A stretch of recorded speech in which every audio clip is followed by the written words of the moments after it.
this, we'll be talking to Glenn Whittle, Gaz, about this fantastic new training aid, Train Your Plane. Thanks to Inside Golf, this is Backspin. Well, as we spoke about, Gary, in the intro, we've got Glenn Whittle on the line. Glenn has just come up with, he's created a brand new golf teaching aid. It's called Train Your Plane. You've had a crack. You like it. Mate, it's amazing. It is an amazing thing, isn't it? Yeah. It's an inflatable plane board. Glenn is on the line. G'day, Whit. How are you, mate? Laz and Gaz. Is there anyone else calling you that? Laz and Gaz? It's a bit of a wank, so no, we usually try and edit that out when someone says Right. that. Well, you will. Good to be with you, Larry and Gary. He's Gaz, I'm Larry. Get it right, Whit. Sorry. Okay, close. Hi, good to be with you, Larry and Gaz. that's going to stay in. None of that's going to be edited. Thanks for the chat, Whit. It was good to see you catch later. up. The Train Your Plane device. It's when I saw it, it seemed like something. Now, why hasn't someone done that earlier? It's such a simple concept. The plane board, as Gary knows, because I think Gary's been using the plane board for longer than there were planes in the sky. I think the Wright brothers Before invented there it. were plane boards. Yeah, exactly. But not one you could belt without breaking the shaft and sticking the shaft through your own forehead, which I've come close to a few times. Look, tell us how it started, please, Whit. How it began. I was looking for ways to help my clients practice between lessons, and I gave them, like all coaches have over the years, all sorts of funky ideas of do this with a chair or put a pool noodle against this or whatever it was. And then I started playing around. I'm always sketching or doodling on a pad.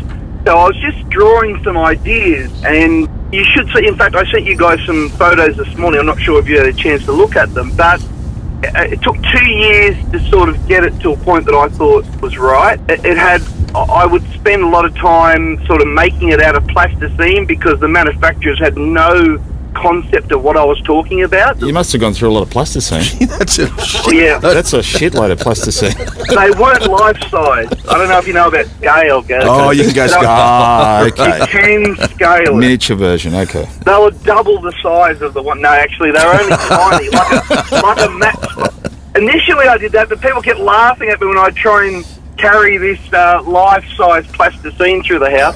Yeah. So I end up, and people are going, "You're an idiot. Why don't you do little ones and then tell them?" And I said, "Oh, that's a better idea." So I'd make these little things, and I'd say, "Well, it is possible," which I suppose that's how engineers over the years have done. You know, like, can I do this with a building? Can I do that? Can it do this? So I sort of came up with this thing, and I'm like, no. So I'd send it, and I'd get prototypes made, and that's not cheap, you know, it costs you a couple of grand. And I'd go, no. And everyone would laugh at me because I'd then go out and I'd inflate them, and I'd have sticky tape coming out of here and sticks through here, and I'd say, no, not happy with that. Then 3-4 months later, I'd get another prototype, not happy with that, no good.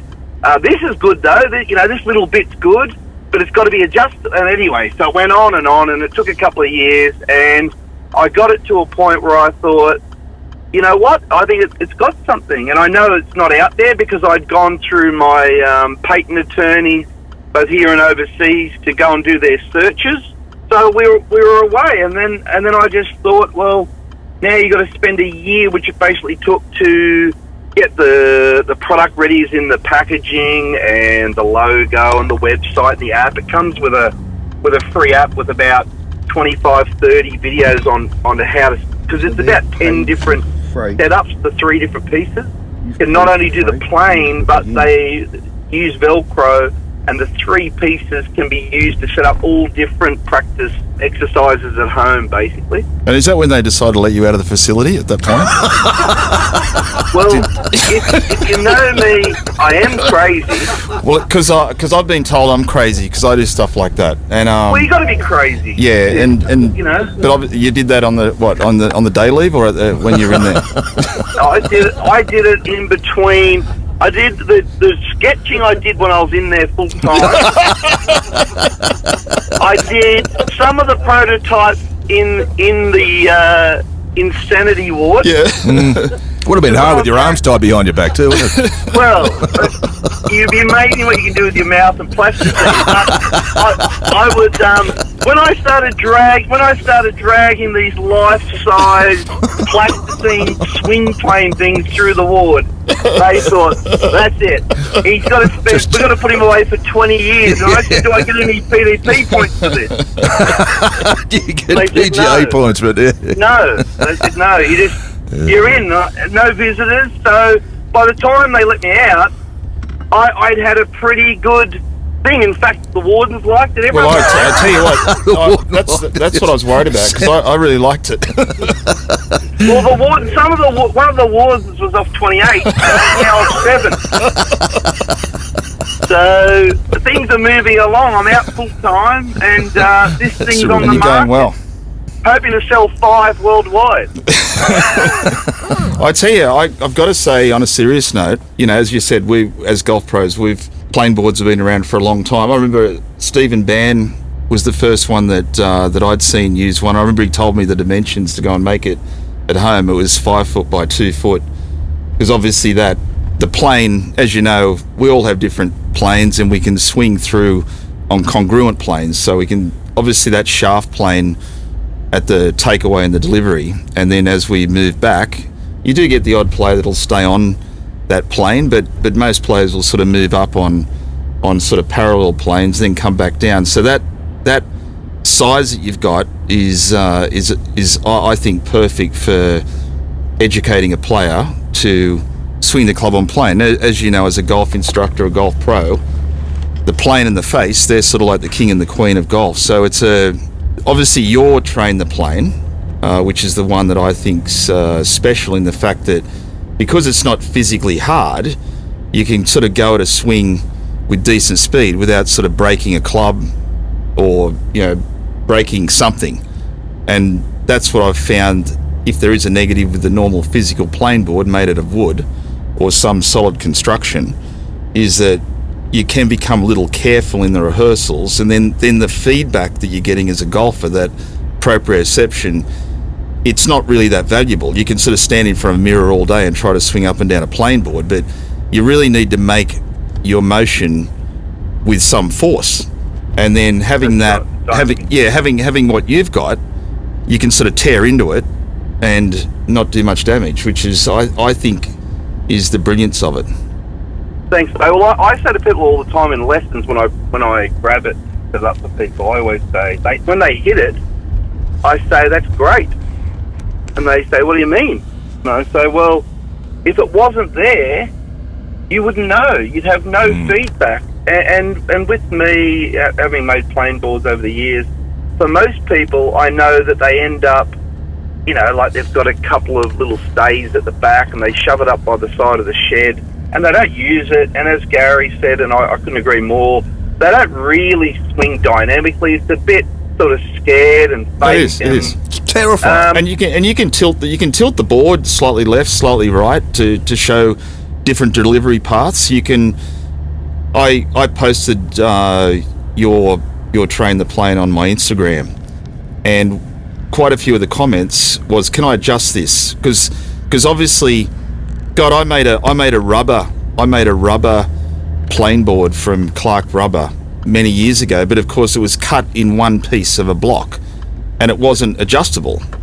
So one of the questions I got asked in regard to the Instagram was that can we adjust this, which you can, because obviously everyone has different anatomy, everyone has different swing planes, different setup positions. So I found it pretty easy to adjust. And as far as the precision of it, people go, oh, well, I set my shaft up at 58 degrees. Can I get the plane board exactly at 58 degrees? I found it quite simple to get within a few degrees. You don't have to be amazingly precise, but you need to feel.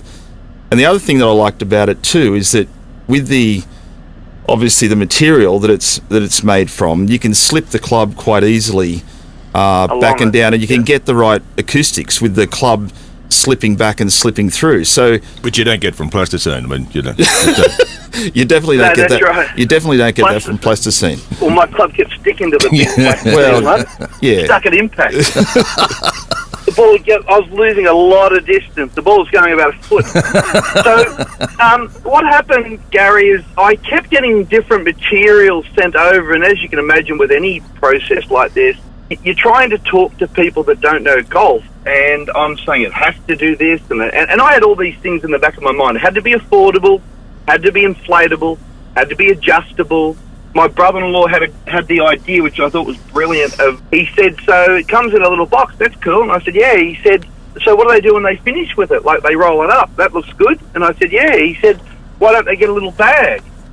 I said, what do you mean a little bag? He said, well, if you're sending it to me, and he's a golfer, he said, I'd want to roll it up, throw it in the bag and hang it in the shed. And I thought, that's a brilliant idea. Well, that costs you another $10 to make a bag.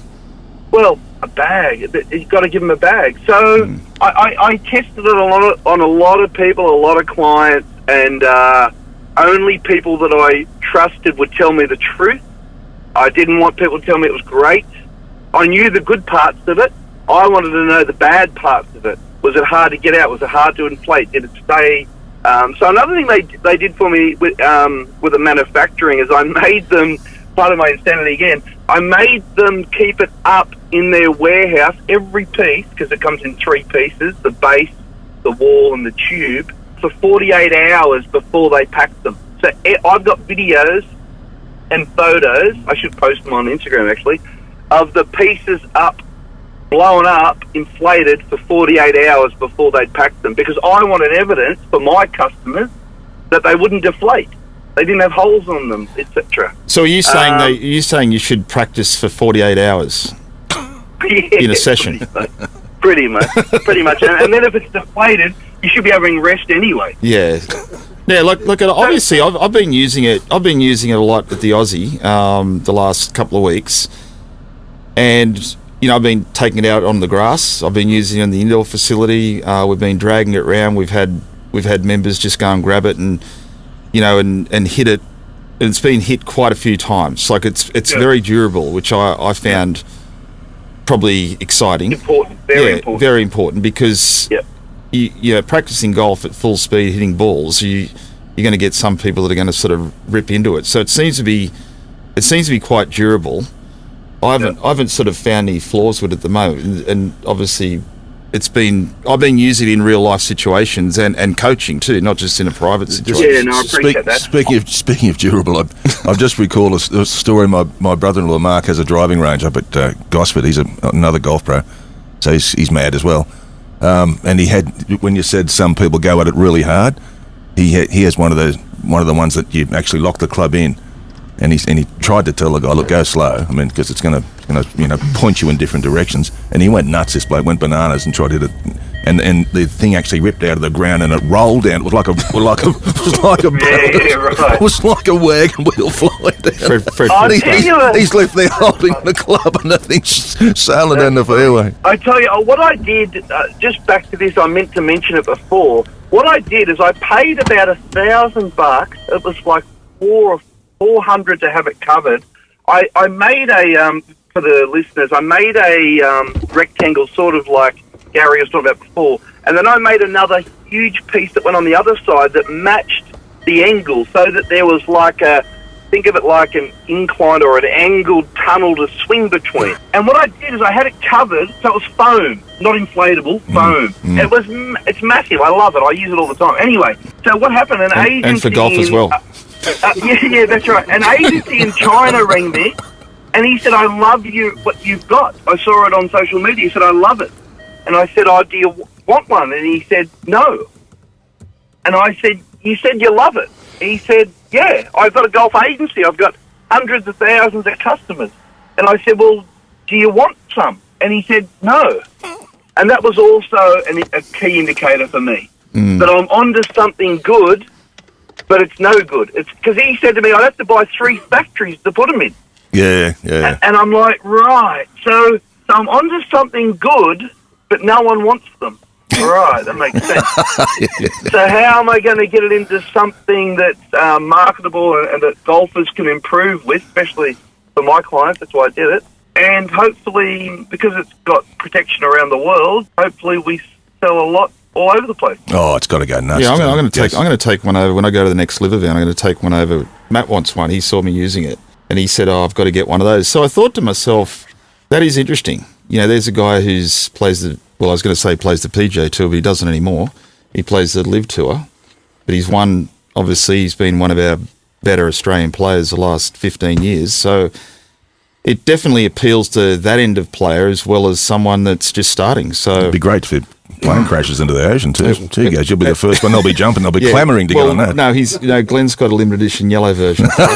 Yeah, with a flare. I tell my clients what you got to do. What you got to do is tell your wife, throw the box in the bin. Yep. Tell her it's a yoga mat. Yep. And then she can sit on it, and she can do a yoga and do all that. And then when she zips off to the shop, you just stick it together and practice your swing. Nice. Beautiful. Yeah, you've got it all covered. Actually, there's a lot of industries you can You're do an into. ideas man. So All right, guys. So Glenn, where do we get 25% off, Larry. Glenn? Where do we get the train you're playing, and how much? And yeah. So you go to trainyourplane.com.au. Yep. And you buy it online. It ships the next day. It's free shipping Australia-wide, and 95% of players, like if you're in absolute the top end, in the bush, living in a cave up in Arnhem Land, we probably couldn't get it to you. But the rest of people, 95% of Australia, it's free shipping. It's $165. Oh, now that's not dear, that's is it? 25% off for the Father's Day. So until the 15th of next month, it's 25% off for Father's Day. So they're normally $220, but if you jump online and grab yourself one before the 15th of next month, obviously there's no proof that you're a dad, but it's all good. We're happy for you to be out there and improving your golf. Good on you, Glenn. Thanks, mate. Thanks for being part of the show. Good to chat, and boys. it's great to know that you're out, mate, at last. That's such a relief for a lot of people. Well, for now, I'm back in. What day is it? Yeah, okay. Okay. Thursday, I'm back in. Okay. All right. Good on you, Whit. Thanks, mate. See you, mate. See you guys. Okay, mate. Bye. Bye. Thanks to Inside Golf, this is Backspin.